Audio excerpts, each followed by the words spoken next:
Gaza और Lebanon पर भीषण हमलों के बीच इजरायल के प्रधानमंत्री बेंजामिन नेतन्याहू संयुक्त राष्ट्र सभा यानी कि UNGA में अपना भाषण देने पहुंचे हुए थे।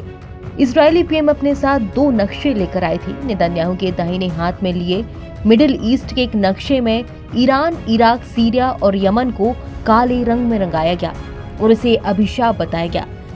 नेतन्याहू के बाएं हाथ में एक और नक्शा था जिसमें मिस्र, सूडान, सऊदी अरब और यहाँ तक कि भारत को भी हरे रंग में दिखाया गया था। इस पर इन देशों को वरदान बताया गया।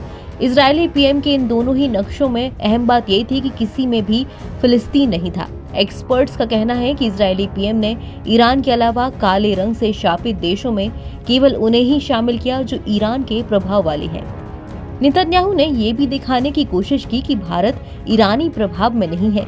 साथ ही इजराइल, मिस्र, सूडान और सऊदी अरब को भी हरे रंग में दिखाया गया, जो ये बताता है कि इनमें से कुछ देश उसके सहयोगी हैं और कुछ संभावित सहयोगी हैं। ये देश या तो इजराइल के साथ अपने रिश्ते सामान्य कर चुके हैं या फिर सामान्य करने की प्रक्रिया में हैं। अपने भाषण में नेतन्याहू ने ईरान पर जमकर निशाना साधा और आरोप लगाया कि वो लेबनान, सीरिया और यमन में हिंसा भड़का रहा है। इजरायली पीएम ने ये भी कहा कि ईरान हिजबुल्लाह को लेबनान में, गाजा में हमास और यमन में हूतियों को आर्थिक तौर पर और सैन्य मदद दे रहा है। उन्होंने कहा कि इजरायल क्षेत्र में कई मोर्चों पर ईरान समर्थित लड़ाकों का सामना करते हुए अपना बचाव कर रहा है। नेतन्याहू ने हरे वाले नक्शे को दिखाते हुए कहा कि ये उनके अरब पार्टनर देश हैं। हम एक लैंड ब्रिज बना रहे हैं जो एशिया को यूरोप से जोड़ेगा। ये हिंद महासागर से होकर भूमध्य सागर तक जाएगा। हम इस ब्रिज के साथ rail line, pipeline, fibre optic बिछाएंगे जो 2 अरब लोगों को लाभ पहुंचाएगी। उनका इशारा India, middle east, Europe economic corridor की ओर था, जिसको लेकर भारत और अमेरिका के बीच एक समझौता हुआ है। ये कॉरिडोर UAE, सऊदी अरब के रास्ते इजरायल को जोड़ेगा। नेतन्याहू ने काले वाले नक्शे को दिखाते हुए कहा कि ईरान आर्क ऑफ टेरर बना हुआ है जो हिंद महासागर से लेकर भूमध्य तक है।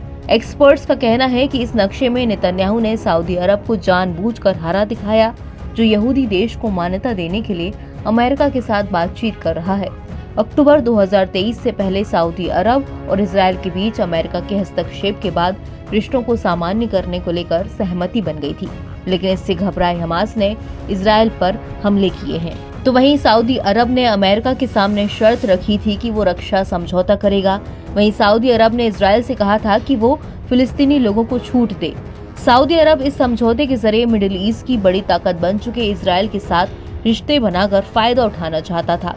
हालांकि सऊदी ने यह भी कहा कि इजरायल के साथ रिश्ते तब तक सामान्य नहीं होंगे जब तक कि फिलिस्तीन देश का गठन नहीं होता। हमास के हमले ने सारा खेल बिगाड़ दिया, लेकिन इस ताजा नक्शे से इजरायली पीएम ने ये दिखाने की कोशिश की है कि वो अभी भी सऊदी के साथ रिश्ते को लेकर सकारात्मक है। NBT ऑनलाइन की रिपोर्ट।